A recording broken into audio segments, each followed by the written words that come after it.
Militer Ukraina dilaporkan telah menghancurkan sistem peperangan elektronik atau EW Palatin baru Rusia. Ukraina menembakkan artileri presisi tepat sasaran. Angkatan militer Ukraina memperlihatkan kehancuran sistem itu dalam serangan Ukraina. Publikasi itu dirilis Brigade Penyerangan Gunung ke-128, juga dikenal sebagai Brigade Zakarpattia Gunung Terpisah ke-128. Namun tidak jelas persis di mana pasukan Ukraina menghancurkan sistem itu. Pada Juni 2022, Kementerian Pertahanan pertama kali mengungkapkan bahwa mereka telah mengerahkan sistem EW Palatin di Ukraina.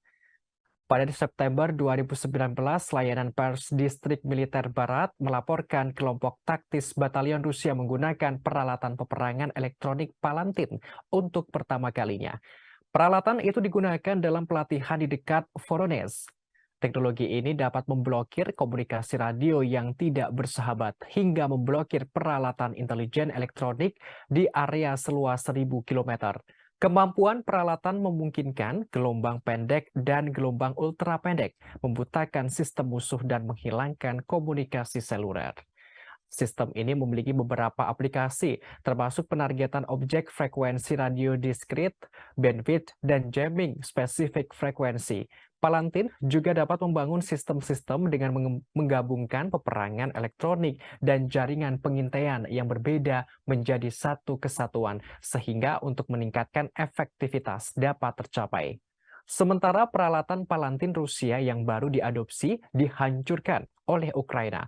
Hal ini menandakan adanya peperangan elektronik Rusia telah berhasil di sana. Dalam hal peperangan elektronik, Rusia terlihat telah mendapatkan posisi mayoritas atau dominan atas konflik di Ukraina, mengalahkan drone Kiev. Menurut sebuah laporan yang dirilis pada bulan November oleh Royal United Services Institute, kemampuan perang elektronik Rusia telah menghancurkan sebagian besar drone Ukraina.